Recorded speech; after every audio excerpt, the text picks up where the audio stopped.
القاعدہ ایک گروپ تھا، لیکن ایک پورے قوم کو سزا دینا تو ایک بڑا ایک اس کے خلاف پاکستان کے اندر بھی بڑا عوام نے یہ پسند نہیں کیا، اور کافی غصہ تھا لوگوں میں، خاص طور پہ پشتون بیلٹ میں، کیونکہ وہ انہوں نے کنیکشن جو پشتون اس طرف ہے اور اس کا دوسری طرف قبائلی علاقے کا تو بارڈر ہی کوئی نہیں ہوتا تھا، ڈیورن لینڈ تو تھی کچھ نہیں، تو وہاں سے تو آمد و رفت رہتی تھی دونوں طرف. تو اس کا ایک ری ایکشن آیا، اور ری ایکشن عوام نے پشتونوں نے بتا دیا 2002 میں کہ وہ اس جنگ کے خلاف ہے. انہوں نے MMA کو ووٹ دی، کیونکہ دونوں پارٹیز تو ڈرتی ہیں، بات ہی نہیں کرتی تھی امریکہ کے خلاف. یہ تو امریکہ کو اپنا وہ آقا مانتی ہیں، تو یہ تو بولی نہیں. تو جو بول رہی تھی پارٹی MMA، ان کو قوم نے ووٹ دی، سارے پشتونوں نے. تو پتہ چل گیا کہ قوم کدھر کھڑی ہے. اب وہاں سے شروع ہوئی، جیسے جیسے ہم پڑھتے گئے امریکہ کی جنگ میں، وہ پھر وہاں دہشت گردی اس کا ری ایکشن آتا گیا. انہوں نے پاکستان کے خلاف جو پھر پہلی دفعہ 2004-05 میں ہم نے TTP کا نام سنا. یہاں تو کوئی ملیٹنٹ طالبان نہیں تھے. جو جنگ لڑی تھی، جو اس طرف مجاہدین اور طالبان نے انہوں نے لڑی تھی سوویٹس کے اگینسٹ، تو یہاں تو کوئی ملیٹنسی نہیں تھی. تو آہستہ آہستہ پاکستان میں یہ دہشت گردی اور ملیٹنسی بڑھتی گئی. اور مجھے افسوس سے کہنا پڑتا ہے کہ میری طرح کے لوگ جب کہتے تھے کہ یہ بڑا غلط ہو رہا ہے، پاکستان کو نقصان ہو رہا ہے، مجھے طالبان خان کہا گیا. میں جب وہ امریکنوں کی جو افغانستان میں وہ کر رہے تھے، اس کو بار بار میں کہتا گیا کہ کوئی ملٹری سولوشن نہیں ہے، کیونکہ افغانستان کی اگر آپ تاریخ آپ پڑھ لیں تو آپ کو پتہ چلے گا کہ وہ کسی باہر والے کو ایکسیپٹ کرتے ہی نہیں ہیں. تو ادھر بھی کہتے گئے، تو وہاں اینٹی امریکن کا اور ہر قسم کی باتیں کی گئی. لیکن جو لوگ اس علاقے کو جانتے تھے، سب کو پتا تھا کہ یہاں جتنا آپ ادھر پڑھیں گے، ادھر مشکلات ملک کے لیے بڑھتی جائیں گی. اب میں آتا ہوں کہ یہ پھر فاسٹ فارورڈ کر لیں. اچھا، اس سے پہلے میں کہوں گا ڈرون اٹیکس ہونے شروع ہو گئے، اور یہ 2006 سے ڈرون اٹیک 4 سے 5 سے آہستہ آہستہ بڑھتے گئے. ڈرون اٹیکس کیا ہوتا تھا کہ وہاں جا کے اٹیک کرتے تھے قبائلی علاقے میں، وہاں زیادہ تر بے قصور لوگ مارے جاتے تھے. وہ کیا بدلہ کس سے لیتے تھے؟ وہ آ کے پاکستان کی سیکورٹی فورسز، پولیس کے خلاف بدلہ لیتے تھے. تو اس لیے میں نے ایک بہت واحد پولیٹیکل پارٹی جس نے ڈرونز کے خلاف دھرنا کیا، ہم نے پوری کیمپین کی، وزیرستان مارچ کی دھرنوں کے خلاف، یہ ڈرون اٹیکس کے خلاف. باقی یہ پارٹیز چپ کر کے بیٹھی ہوئی تھی اور ڈرتے تھے. آپ کو پتا ہے ان کے تو پیسے باہر پڑے ہوئے ہیں، تو وہ تو ڈرتے ہیں بولتے ہوئے. جب آپ کی دولت وہاں باہر پڑی ہو تو خوف آتا ہے ان سے. اس کے بعد کیا ہوا؟ ہماری گورنمنٹ آ گئی، پختونخوا میں گورنمنٹ آئی 2013 میں. ہماری پولیس بری طرح ان کی کیجولٹیز ہوئی تھی، وہ ڈیمورلائز تھی. ہم نے پولیس کے اوپر پوری ریفارمز کی گئیں. IG درانی صاحب کو ہم نے یہاں سے لے کے گئے مرحوم، وہ آئے وہاں، ہم نے پولیس کو ریفارم کیا، پولیس کمانڈوز کی ٹریننگ کروائی، پہلی دفعہ پولیس کمانڈوز کو ڈیولپ کیا. اور ادھر سے پھر فائٹ بیک ہوئی، اور پختونخوا کی جو پولیس تھی وہ پھر کھڑی ہوئی اپنے پیر پہ. اور اتنی قربانیوں کے باوجود انہوں نے ان کے اینڈ میں دیکھیں کہ ساری قوم کھڑی ہوگی پختونخوا کی پولیس کے ساتھ، کیونکہ انہوں نے پھر قربانیاں دی اور روکا دہشت گردوں کو. لیکن اصل میں دہشت گردی لڑی جاتی ہے انٹیلیجنس ایجنسی سے، اور قوم کی سیکورٹی فورسز لڑتی ہے. اور قوم کی سیکورٹی فورسز نے اینڈ میں قربانیاں دی. پتہ نہیں 6000 ہمارے فوجی شہید ہو گئے، اور ٹوٹل پاکستان کی 80,000 پاکستانی اس جنگ میں ہلاک ہوئے. اب آ جائیں 2018 میں ہماری گورنمنٹ آ جاتی ہے. ہم فیسیلیٹیٹ کرتے ہیں افغان طالبان کے ساتھ بات چیت، اور امریکن اور افغان طالبان کے بیچ میں بات چیت. ہم کوشش کرتے ہیں، کیونکہ ہمارا انٹرسٹ تھا وہاں امن ہوگا تو پاکستان میں اس کا فائدہ ہوگا. کیونکہ اس وقت جو پچھلی افغان گورنمنٹ تھی وہ پرو پاکستان نہیں تھی، وہ پرو انڈیا تھی. اور وہ حکومت، ہمیں کوئی ہیلپ نہیں ملتی تھی جب یہاں پاکستان سے تین گروپس آپریٹ کر رہے تھے، افغانستان اٹیک کرتے تھے تو وہ نہیں روکتے تھے. تو ہم نے پوری کوشش کی پہلے بات چیت کروائیں تاکہ امن ہو افغانستان میں. پھر ہم نے کوشش کی افغان گورنمنٹ کو اور طالبان کو اکٹھا بٹھانے کی، وہ ہم فیل ہو گئے، انہوں نے نہیں مانا. لیکن ہم نے کوشش کی، ہم نے دونوں اس گورنمنٹ سے بھی بات کر رہے تھے. میں گیا بھی کابل جب پریزیڈنٹ غنی تھے، تو صرف کوشش کی کہ ہم کسی طرح یہاں امن پیدا کریں. تو جب پچھلی 2021 کی گرمیاں، اب میں صرف آپ کو اس لیے تفصیل بتا رہا ہوں تاکہ آپ کو پتا ہو آج جو ہو رہا ہے اس کے پیچھے بیک گراؤنڈ کیا تھی. 2021 میں گرمیوں میں مجھے خوف آنا شروع ہو گیا جب امریکنوں نے ڈیٹ اناؤنس کی وڈرال کی افغانستان میں. مجھے خوف آنا شروع ہو گیا کہ یہاں خانہ جنگی ہوگی افغانستان میں. اور ہماری ISI نے ہمیں پوری بریفنگ دی کہ 3 لاکھ فوج ہے افغانستان کی، اور جیسے ہی وڈرا اگر یہ جب امریکہ جائیں گے تو یہ 3 لاکھ فوج اور 60-70 ہزار صرف طالبان ہیں، تو یہاں تو خانہ جنگی شروع ہو جائے گی. تو ایک خوف تھا کہ جب وہاں خانہ جنگی شروع ہوگی تو اس کا فال آؤٹ پاکستان میں بھی آئے گا. ایک یہ خوف تھا کہ امریکہ ہمیں ہمارے پہ سینکشنز لگا دیں، کیونکہ وہ پہلے ہی کہہ رہے تھے کہ پاکستان کی وجہ سے ہم نہیں جیتے افغانستان میں. وہ پاکستانی انٹیلیجنس ایجنسیز کو بلیم کرتے تھے کہ وہ طالبان کے خلاف اس لیے کامیاب نہیں ہو کیونکہ پاکستان ان کی مدد کر رہا تھا. تو ڈر یہ تھا کہ ایک دفعہ سول وار شروع ہو گئی تو انہوں نے سارا ملبہ ہمارے پہ ڈال دینا.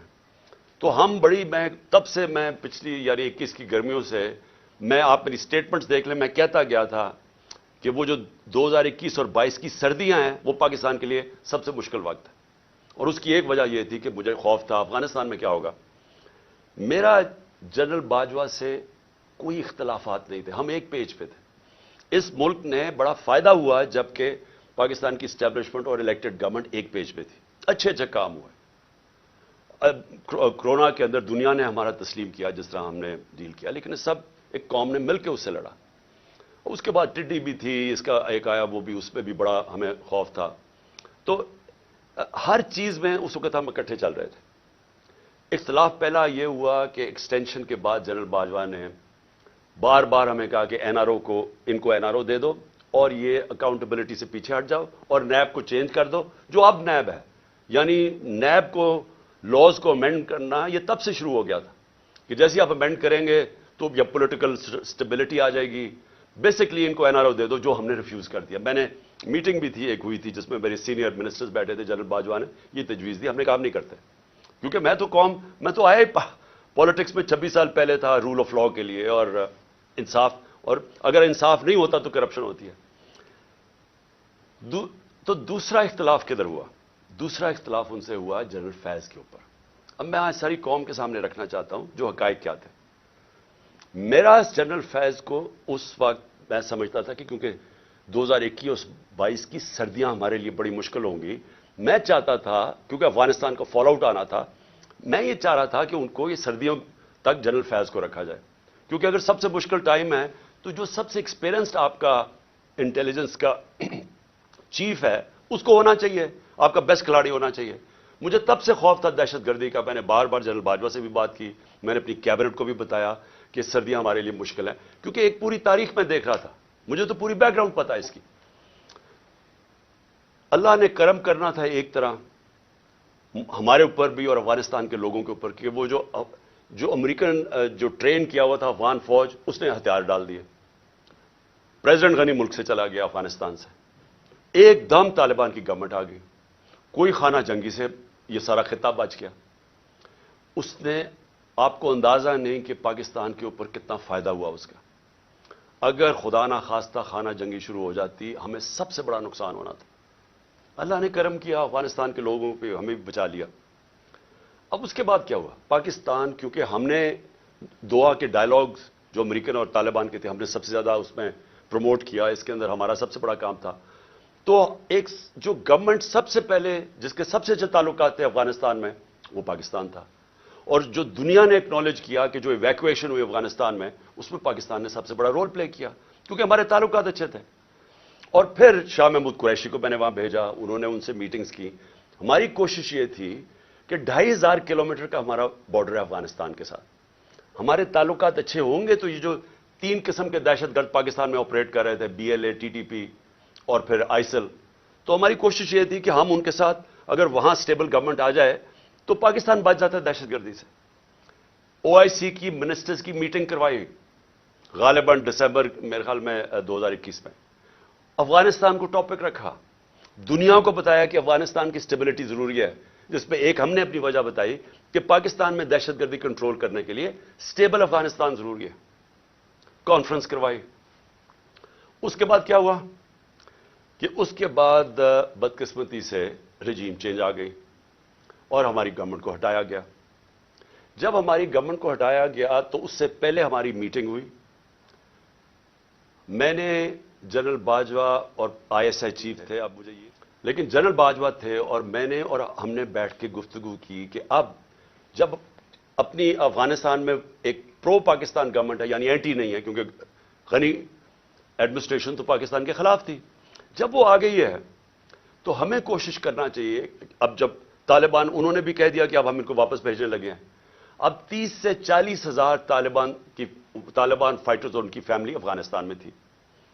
تو ہماری میٹنگ ہوئی اور ہم نے سوچا کہ اب ان کو کیا کرنا ہے. انہوں نے وہ کہہ رہے ہیں کہ پاکستان آئے اب یہ واپس, اور وہ بیچ میں بھی پڑھنے لگے تھے کہ ہم کسی طرح بات چیت پہ بھی وہ فیسیلیٹیٹ کریں. اب ڈسکشن یہ ہوئی کیونکہ یہ جو سیکیورٹی ایشوز ہیں وہ تو ہم بات کر. جب ہماری بات ہوئی تو دو ہمارے, خاص طور پہ دو کی میں بات کر رہا ہوں, 3 جو ایک اور ہمارے بیوروکریٹ تھے جن کو قبائلی علاقے کا اندازہ تھا, جو سرو کر چکے تھے, اور ہمارے نور الحق قادری صاحب جو خیبر ایجنسی سے تھے, اور وہ مراد جس نے ساری جو سوات کے اندر پورا آپریشن ہوا تھا طالبان. تو انہوں نے بیٹھ کے بڑا خدشہ بتایا کہ دیکھیں جب وہ آئیں گے تو ان کی سیٹلمنٹ کیسے ہوگی, کیونکہ بڑا مشکل ہوگا, لوگوں کی دشمنیاں ہیں, قتل کیے ہوئے ہیں آپس میں, اور انہوں نے طالبان نے, تو وہ بڑی تشویش تھی.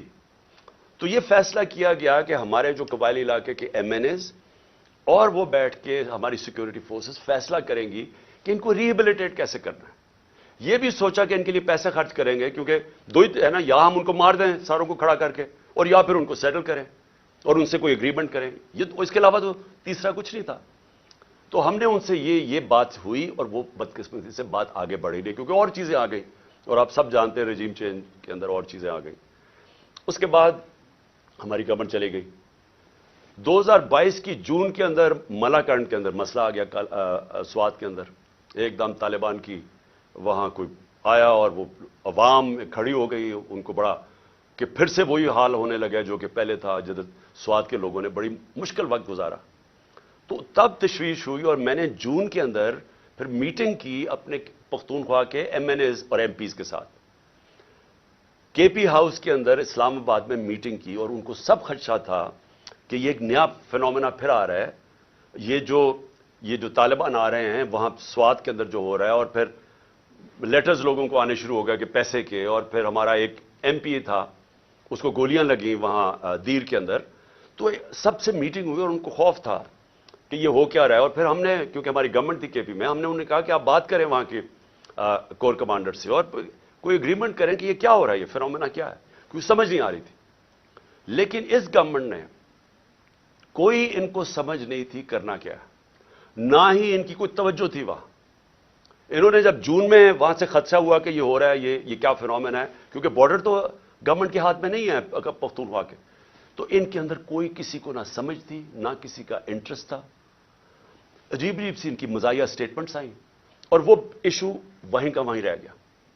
اب یہ ایشو آہستہ آہستہ بڑھنا تھا, اور اب جدھر یہ پہنچ گیا ہے, مجھے اب ہوا کیا, جب پولیس پہ جب یہ اٹیک ہوا مسجد کے اندر, تو ابھی وہ لوگ, وہ بیچارے جو, میں پھر سے آج سب کے سامنے, ہم سب کو تکلیف ہے کہ جو جس طرح کی ہم نے وہ سینز دیکھے ہیں, اور جس طرح وہ پولیس والوں کے اوپر ایک غصہ اور ایک غم طاری ہوا تھا, وہ ہم نے دیکھا سب نے.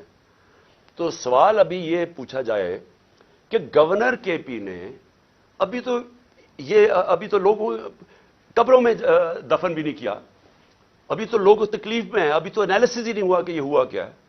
گورنر KP خط لکھ دیتا ہے کہ جی الیکشن کو ڈیلے کیا جائے, ملک صوبے کا صورتحال ٹھیک نہیں ہے. اب میرا یہ سوال ہے کہ جو لوگ یہ اب سمجھ رہے ہیں کہ یہ جو دہشت گردی بڑھائی جا رہی ہے, اور جو پہلے سے بھی یہ PTI کی گورنمنٹ کے خلاف ہے, اور یہ الیکشنز کو متاثر کر رہی ہے, اور یہ الیکشنز ڈیلے کرنے کے لیے, تو گورنر نے تو خط سے یہی اسی طرف لوگوں کو, جس کا نہیں بھی سوچتا وہ ادھر چلی گئی ہے. کیا یہ عقل ہے کہ جب تک آپ نے پوری طرح دیکھا ہی نہیں اور پتہ ہی نہیں آپ کو سیکیورٹی سچویشن کیا ہے, سیدھا بیٹھ کے کہہ دیا کہ الیکشن ڈیلے کرو. جو پرو گورنمنٹ کے تجزیہ نگار ہیں وہ بھی شروع ہو گئے کہ جی الیکشن ڈیلے کیا جائے. تو کچھ تو سوچ لیں کہ لوگوں کے اندر جدھر پہلے ہی خدشات ہیں, ایک ٹرسٹ ڈیفیسٹ ہوا ہے KP کے اندر, پختونخوا کے لوگ کو اعتماد چلا گیا ہے کہ یہ دہشت گردی ہے کیا. ہم سب جانتے ہیں کہ PTM کے کیا نعرے ہیں, اور جب پہلے سے خدشے ہیں تو یہ گورنر سٹیٹمنٹ دے رہا ہے کہ جناب الیکشن ڈیلے کر دیں. تو میرا سب سے بڑا سوال اب یہ ہے کہ آج میں اس گورنمنٹ اور ان کے لوگوں سے پوچھنا چاہتا ہوں کہ جو ہمیں ذمہ دار ٹھہرا رہے ہیں, میں یہ پوچھنا چاہتا ہوں کہ میں اس کا تو جواب دے سکتا ہوں جب ہم اقتدار میں تھے, جب ہم اقتدار میں نہیں ہیں، یہ کہنا کہ کیونکہ اس دور میں انہوں نے یہ کیا تو آج یہ ہو گیا، سوال یہ ہے کہ ہمارے دور میں کیوں نہیں ہوا؟ 2013 سے ہماری گورنمنٹ تھی پختونخوا، جو سب سے بڑا صوبہ جو تباہی مچی، 2013 سے 18 تک ذرا دہشت گردی دیکھ لیں کہ پختونخوا میں کتنی ہوئی ہمارے دور میں، اور 2018 سے اب تک ہماری جب گورنمنٹ تھی، مجھے یہ بتا دیں کتنی دہشت گردی تھی۔ تو آج ہمیں یہ کہا جا رہا ہے کہ جناب وہ کیونکہ انہوں نے پتہ نہیں کیا کیونکہ آج دہشت گردی بڑھ گئی۔ یہ بالکل اس لیے ہے، اسی طرح ہے جس کے اوپر ابھی میں اس کے بعد آؤں گا کہ جناب انہوں نے پتہ نہیں آج جو معاشی بحران آ گیا اور جو تباہی مچ گئی ہے پاکستان میں، جو لوگوں کی امید ہی ملک سے چلی گئی ہے، جو معاشی حالات ہیں، تو وہ کہہ رہے ہیں کہ جی وہ ہماری وجہ سے ہوا ہے۔ ہم اس کے ذمہ دار ہیں جو ہمارے دور میں ہوا ہے۔ جب ہم پاور میں نہیں ہیں، ہمارے سے کیوں جواب پوچھ رہے ہیں؟ میں آج پھر سے میں بار بار کہتا رہوں گا، مجھے ان کا پتہ تھا کہ یہ نااہل اور کرپٹ لوگ، انہوں نے تو 30 سال حکومت کی اور ملک کو یہاں پہنچایا ہے۔ اور اب یہ کہنا کہ یہ جو جنرل باجوہ کی سوچ تھی کہ اب آ کے یہ ملک ٹھیک کر دیں گے، جو 17 سال میں سب سے بہتر پاکستان کی اکنامک پرفارمنس تھی، اس اکنامک پرفارمنس کے اوپر رجیم چینج کر کے ان کو لے آئے۔ میں بار بار جنرل باجوہ کو کہتا رہا اور میں نے واضح طور پہ شوکت ترین کو بھجوایا۔ میں اس لیے آپ کو کہوں گا کہ ہمیں پتا تھا یہ کیا ہونا ہے۔ میں ان کو جانتا ہوں 30 سال سے جو انہوں نے کیا پاکستان کے ساتھ، یہ جو قرضے چڑھے ہوئے ہیں جب سے یہ آئے ہیں، دیکھیں انہوں نے، یہ امیر ہوتے جاتے ہیں، ملک مقروض ہوتا جاتا ہے، تو انہوں نے ملک کیسے ٹھیک کرنا تھا؟ جو ملک کو تباہی کی طرف لے کے جائے وہ ملک ٹھیک کیسے کر سکتا ہے؟ ان کے یہ جو نون لیگ کی 99 یہ گورنمنٹ چھوڑ کے گئے ہیں، ذرا دیکھ لیں کہ کیا حال تھا پاکستان کی معیشت کا، اور اب یہ جو 2018 میں چھوڑ کے گئے تب دیکھ لیں کیا حال تھا۔ تو اب ان کو جب ہمیں ہٹا کے ان کو لے کے آئے، انہوں نے اب ٹھیک کر دینا تھا ملک۔ چلتی ہوئی معیشت جو 17 سال میں اس کی گروتھ ریٹ، یعنی جو اکانومی میں دولت میں اضافہ ہو رہا تھا 5.7 اور 6%، آخری 2 سالوں میں کرونا کے باوجود، کرونا کا بھی میں بار بار آپ کو اس لیے یاد کرواؤں گا، یہ دنیا کے اندر اتنا بڑا سانیہ صدی میں ایک دفعہ آتا ہے، اور دیکھیں گے پاکستان کیسے نکلا اس میں سے، اور پھر اپنے لوگوں کو، معیشت کو، سب کو بچا لیا، غریبوں کو بچا لیا۔ اور ہم جب وہاں سے جب اس کو بتایا جنرل باجوہ کو کہ یہ نہ کامیاب ہونے دیں، اور اس لیے کامیاب نہ ہونے دیں کیونکہ یہ نہیں سنبھال سکیں گے، اور وہی ہوا، جیسے ہی آئے ملک نیچے جانا شروع ہو گیا۔ مجھے بتائیں کون سا اتنا بڑا عذاب آیا تھا؟ کیا چینج آیا کہ دہشت گردی بھی اسپانوں میں چلی گئی اور یہ معیشت بھی زمین پہ چلی گئی؟ کون سا چینج آیا تھا؟ یعنی کوئی مجھے سمجھائے کہ ہمارا تو مسئلہ بنا ہوا تھا، تیل پہنچ گیا تھا $110 سے $115 بیرل، اب وہ آگے ابھی اوپر ہی بھی ہے تو $85 کا ہے۔ تو جب اصل تو مہنگائی تیل کی وجہ سے آتی ہے جو آپ امپورٹ کرتے ہیں، تو ہم نے تو جو انرجی کی قیمتیں وہ بھی اوپر گئیں، کموڈٹی سپر سائیکل جس کو کہتے ہیں اس کو بھی گزارا، 2.5 سال ہم IMF کے نیچے تھے، IMF کے پروگرام سے بھی گزرے۔ اس کے باوجود اگر ہم یہ پاکستان کی دولت میں اضافہ کر سکتے ہیں، انڈسٹری بھی گرو کر رہی تھی، کسان بھی خوش تھا، سروسز بھی اوپر جا رہی تھی، فیوچر ٹیکنالوجی اس میں گروتھ آ گئی تھی، ہمارے ٹیکس کلیکشن بڑھ گئے تھے، ہمارے record tax collection, overseas Pakistani کو اعتماد تھا ہمارے پہ، وہ ریمیٹنسز ریکارڈ بھیج رہے تھے $31 ارب کی، تو یہ آتے ساتھ ہی آج نیچے کیسے پہنچ گئے؟ یہ ہونا ہی تھا۔ اور میں آپ کو صرف یہ بتانا چاہتا ہوں کہ آج ہم کدھر جا رہے ہیں۔ میرے سے وہ چیزیں پوچھیں جب میں اقتدار میں تھا، اگر یہ نہ ہٹاتے پھر ہم ذمہ دار تھے۔ اگر یہ نہ سازش کر کے، یہ جو شہباز شریف بولتا پھرتا ہے، کیوں آپ نے سازش کی تھی کہ اگر آپ کو اتنا خوف تھا، ہماری تیاری نہیں تھی، ملک کے حالات بہت برے تھے، ہمیں رہنے دیتے، 1 سال، 1.25 سال، 1.5 سال رہ گیا تھا، ہم ذمہ دار تھے۔ پھر ہم اس کے ذمہ دار کیسے ہو جو آپ آ کے ملک کا بیڑا غرق کر کے رکھ دیا ہے، ہر طرح ملک نیچے لے گئے؟ مجھے یہ ذرا یہ سمجھائیں کہ 90 روپیہ گرا ہے ڈالر کے مقابلے میں، 90 روپے، کیا اس کے ہم ذمہ دار ہیں؟ یعنی کیا آپ مجھے صرف یہ سمجھا دیں کہ یہ جسٹیفائی کیسے کرتے ہیں کہ 90 روپے ڈالر کے مقابلے میں کام ہو گیا؟ 90 روپے پاکستان کی دولت، لوگوں کے پیسے کے اندر کمی آ گئی ہے۔ یعنی جب آپ ڈالر اوپر جاتا ہے تو آپ کے روپے کی جب قیمت نیچے جاتی ہے تو آپ کی خریدار کی قیمت نیچے چلی جاتی ہے، اس سے جو چیز آپ باہر سے امپورٹ کرتے ہیں وہ سب مہنگی ہو جاتی ہیں۔ اور اس کا جب اثر آئے گا، جب 90 روپے آپ گراتے ہیں، آپ گرتا ہے آپ کی نااہلی کی وجہ سے، اس کا اثر کدھر آ رہا ہے؟ ہر شعبے پہ اس کا اثر آ رہا ہے. سب سے پہلے مہنگائی. آج لوگوں کا سب سے بڑا مسئلہ مہنگائی بن چکا ہے. لوگ، تنخواہ دار لوگ آج سوچتے ہیں کہ ان کی تنخواہ میں کیسے گزارا ہوگا، اور ابھی پوری مہنگائی آئی نہیں ہے. ابھی تو اثر، یہ جو آخری 35 روپے گرے ہیں، ابھی اس کا اثر نہیں آیا. ابھی تو جو پٹرول اور تیل کی قیمتیں بڑھی ہیں، جو انہوں نے پٹرول اور ڈیزل بڑھایا ہے 35 روپے لیٹر، ابھی یہ اور بڑھنا ہے، کیونکہ جو روپیہ گرا ہے اس کا ابھی آپ کو اثر آئے گا، کیونکہ جو باہر سے چیزیں مہنگی ہوں گی. اور یہ کیسے مجھے بتا سکتے ہیں کہ 16 ارب ڈالر کے ریزرو چھوڑ کے گئے تھے، آج 3 ارب ڈالر کے تقریباً رہ گئے. تو کیا اس کی 9 مہینے میں یہ ہوا ہے؟ تو پھر سے میں کہتا ہوں، کون سی قیامت آئی تھی کہ ملک کو یہاں پہنچا دیا. اور میں عوام کو بتانا چاہتا ہوں کہ ابھی جو مہنگائی ہے ہمارے دور میں، جو کہ عوام کو، لوگوں کو افیکٹ کرتی ہے، اسے کہتے ہیں سینسٹیو پرائس انڈیکس. کھانے پینے کی چیزیں جو گھروں میں، آپ کی کچن میں، آپ کو جو عام لوگ، جو سفید پوش، جو تنخواہ دار، جس کو لوور مڈل کلاس کہتے ہیں، جو مزدور ہیں، ان کو سب سے زیادہ افیکٹ کرتی ہے، جس کو کہتے ہیں ایس پی آئی، سینسٹیو پرائس انڈیکس. ہمارے دور میں 16% تھی، آج وہ پہنچ گئی ہے تقریباً 40%، اور یہ رکنے نہیں لگی، کیونکہ ابھی اس کا پورا اثر آیا نہیں ہے جو روپیہ ہمارا اتنی تیزی سے گرا ہے. اس کا مطلب چیزیں جب اور مہنگی ہوتی جائیں گی، یہ لوگوں کے لیے اور مہنگائی بڑھتی جائے گی. اس کے بعد یہ صرف یہ تیل اور ڈیزل نہیں بڑھا، اور اس کا بھی اثر آئے گا. گیس بڑھنے والی ہے، بجلی بڑھنے والی ہے. بجلی یہ دگنی کر چکے ہیں، ہمارے جانے کے بعد دگنی، اس سے زیادہ بڑھنے والی ہے. اور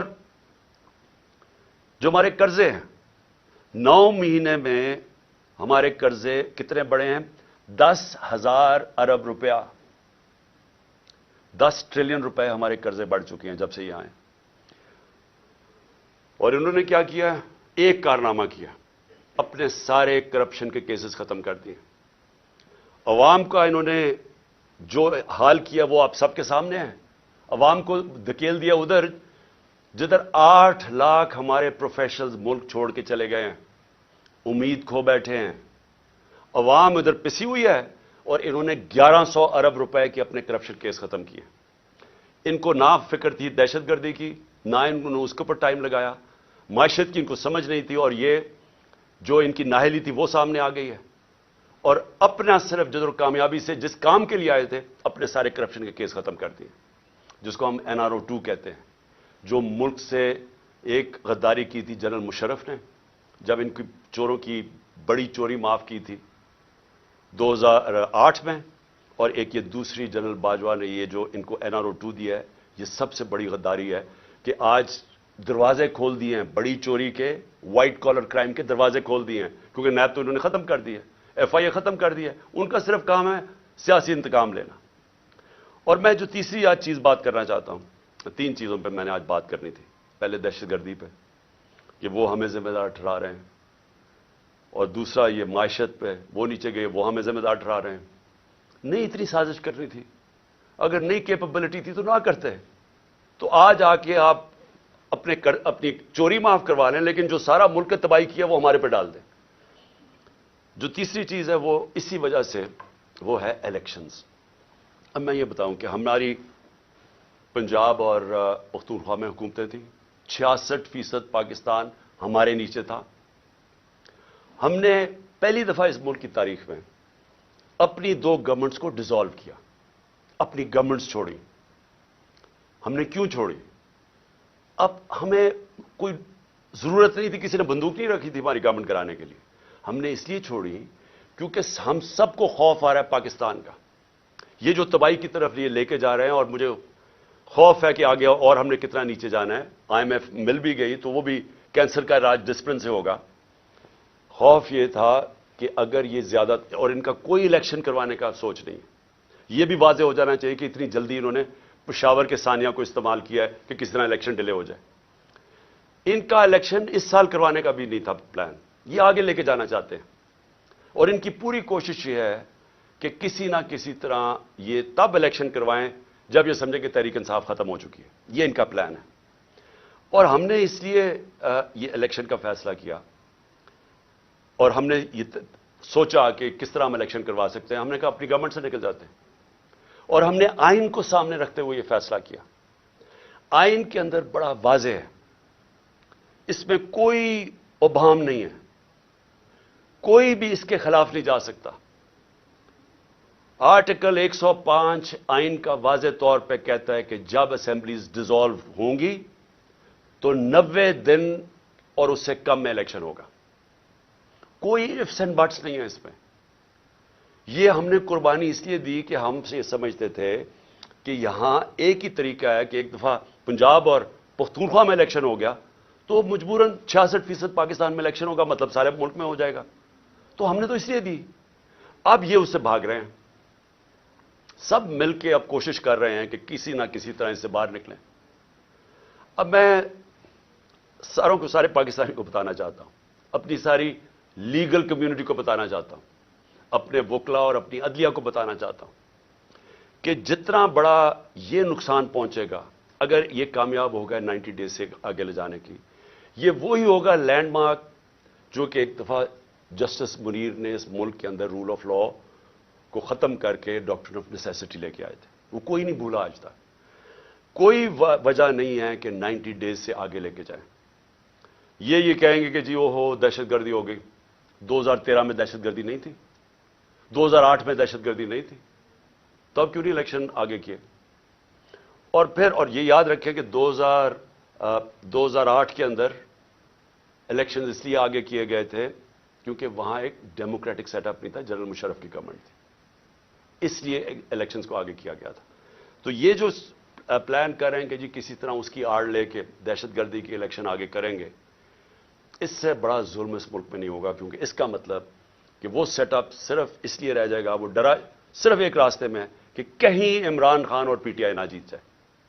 اور وہ انہوں نے کیا کہ آئین کی وائلیشنز تو بھی شروع کر دی ہیں. سب سے پہلے تو ایک جو آرٹیکل 105 ہے, گورنر نے کیوں نہیں اناؤنس کی ڈیٹ ابھی تک؟ یہ ڈائریکٹ آئین کی وائلیشن ہے. جو بھی 90 ڈیز سے آگے لے کے جائے گا اس کے اوپر آرٹیکل 6 لگے گا. اور دوسری چیز جو انہوں نے کیئر ٹیکر گورنمنٹس بنائی ہیں, یہ بالکل پاکستان کے آئین کی وائلیشن ہے. آئین نے صرف کیئر ٹیکر گورنمنٹ کا سیٹ اپ اس لیے ہونا تھا کہ وہ غیر جانبدار ہوں گے, امپارشل ہوں گے, تاکہ اس غیر جانبدار سیٹ اپ ہی صرف ملک میں صاف اور شفاف الیکشن کروائیں گے. یہ مقصد تھا اس کا. ہو کیا رہا ہے اب؟ وہ حکومتیں آ گئی ہیں پختونخوا میں اور یہاں پنجاب میں, جو یہی نہیں کہ وہ صرف غیر جانبدار نہیں ہیں, وہ سخت ہمارے خلاف ہیں. ابھی سے سارے قدم اٹھانے شروع ہو گئے ہیں جو کہ یہ شہباز شریف کی حکومت بھی نہ تھوڑا سوچ سمجھ کے کرتی, کیونکہ جلدی میں ہے. ابھی سے ہمارے اوپر کیسز قدم جو فواد چودھری سے انہوں نے کیا, اور فواد چودھری سے کیوں کیا؟ فواد چودھری کا یہ بتانے کی کوشش کر رہے ہیں کہ ہم اس طرح آپ کو ذلیل کریں گے. ہتھکڑیاں, وہ کوئی دہشت گرد تھا, اس کے منہ پر کپڑا ڈال کے لے کے آ رہے ہیں, اس کو کمرے میں یعنی اتنی سردی کے اندر اس کو کمرے میں زمین پہ اس کو سلوا رہے ہیں. وہاں کون سا جرم کیا اس نے؟ اعظم سواتی سے پہلے یہ کیا, شہباز گل سے پہلے یہ کیا. یہ لوگوں کو ڈرا رہے ہیں کہ یہ ہم کر دیں گے آپ کے, تاکہ آپ چپ کر کے کسی نہ کسی طرح ہاتھ کھڑے کر کے تو ان نون لیگ کو الیکشن جیتتے جائیں. اور تب تک یہ نہیں کریں گے جب تک یہ سمجھیں گے کہ انہوں نے یہ کیئر ٹیکر لے کے اس لیے آئے ہیں, ہمارے اوپر تشدد کریں, کیسز کریں, جیلوں میں ڈالیں, ڈرائیں دھمکائیں, FIRs کریں, کرپشن کیسز کریں. پرویز الہی کے گھر پولیس بھیج دی کل, کتنی گاڑیاں چلے گئی وہاں اس کے اوپر. ہمارے وہ ورکرز کے ان کو پولیس بلا کے ہراساں کرنا شروع ہو گئی ہے کہ تمہارے کیسز کریں گے, ان کو ٹیلی فون کر رہے ہیں. تو کیا یہ کیئر ٹیکر کرتی ہے؟ کیا پاکستان کی تاریخ میں کبھی کیئر ٹیکر نے ایسی حرکتیں کی ہیں؟ میری JIT, اب ذرا یہ سن لیں, میری جو JIT بنائی ہوئی ہے جو میرے اوپر قاتلانہ حملہ ہوا, یہ سوچیں کہ وہ ابھی نوٹیفائڈ ہے, پنجاب گورنمنٹ نے نوٹیفائی کی ہوئی ہے وہ JIT. اس کو آتے ساتھ ہی سارے اس کو نان فنکشنل کر دیا, اس کے ریکارڈ سیل کر دیے. کس چیز کا خوف ہے؟ پہلے وہ 2 DPO گجرات اور یہ جو CTD کا SSP تھا, وہ کوپریٹ, وہ ہمارے نیچے آفیسرز کام کر رہے ہیں, وہ پنجاب گورنمنٹ کی بنائی ہوئی JIT سے, وہ کہتے جی ہم جواب دینی ہے. ان کو کہا فون پکڑائیں جنہوں نے آپ نے ویڈیوز بنائی ہوئی ہیں, نہیں جی ہم نہیں دیتے. انہیں کہا JIT کے سامنے ہم نہیں آتے. کون ان کے پیچھے ہے؟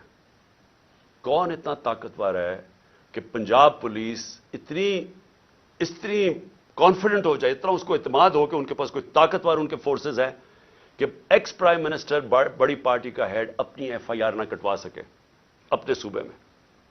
اور پھر جن کو خوف ہے, وہ جو طاقتور لوگ جن کو خوف ہے کہ کوئی چیزیں نہ سامنے آ جائیں JIT کی, وہ سارے طاقتور لوگ پوری کوشش کریں سیبوٹاج کرنے کی. لیکن سیبوٹاج کرنے سے پہلے کیا چیزیں سامنے آ گئی ہیں؟ پہلے میں یہ ذرا آپ کو 2 چیزیں بتا دوں کہ پہلے تو 16 دسمبر کو JIT نے جو فورینسک رپورٹ دی تھی عدالت میں, اس میں کیا چیز آئی؟ 2 شوٹر تھے. انہوں نے یہ اسٹیبلش کر دیا کہ دو بندوق والے تھے جنہوں نے گولیاں چلائی. وہ 16 دسمبر کی آ گئی. اب 3 جنوری کی جو فورینسک رپورٹ ہے, جو عدالت میں ابھی گئی ہے عدالت کے اندر, یہ عدالت میں جمع ہو گئی ہیں. اس نے اسٹیبلش کیا ہے کہ 3 شوٹر تھے. سو جو سارا بنایا ہوا تھا کہ جی ایک دینی انتہا پسند ہے جس نے کہا میں اکیلا ہوں, اس کو پڑھا کے بھیجا تھا پہلی سٹیٹمنٹ میں اکیلا ہوں, تو پہلے تو یہ ثابت ہو گیا کہ 3 شوٹر تھے. تو ساری جو سازش تھی وہ سامنے آ گئی. اور 3 شوٹر اس طرح تھے کہ اس کی گولیاں جو ہم کہہ رہے تھے, جو میں بھی کہہ رہا تھا کہ اوپر سے میرے چھت سے گولیاں, ان کے گولیوں کے خول مل گئے جو انہوں نے آئیڈینٹیفائی کیا JIT نے, جو کہ اب عدالت میں جمع کروا دی. تو سوال میرا یہ پھر سے بنتا ہے کہ کیا ایک کیئر ٹیکر گورنمنٹ جس کا کام ہی یہ نہیں ہے, جس کا کام یہ تھا کہ وہ صرف اور صرف الیکشن کروائے, وہ انٹرفیئر کر رہی ہے JIT میں؟ کون ہے ان کے پیچھے؟ کون ہے یہ ان کو جو ایڈوائز کر رہا ہے کہ سارے جو آفیسرز یہاں لگوائے جائیں وہ سارے NT-PTI ہوں؟ ان آفیسرز کو لگایا جا رہا ہے جنہوں نے 25 مئی میں ہمارے اوپر ظلم کیا تھا. ہم نے 22 صرف ساری پنجاب کی فورس سے ہم نے 22 لوگوں کے نام دیے تھے.